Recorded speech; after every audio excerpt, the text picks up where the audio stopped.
Мен қазір жұмыстан шықтым, үйге келдім, демалып отырмын, бірақ бір ситуация есіме түсіп кетті. Сіздерге айта кетейін.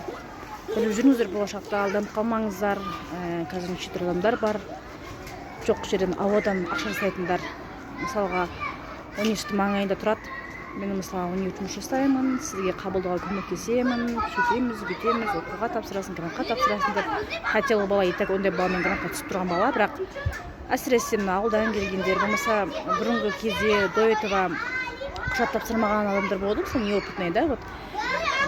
Сондай кезде жаңа құжаттарыңыз жүріңізге келіп, олар заранее бізге келіп алады да, қабылдау комиссиясына ақпарат сұрап алады.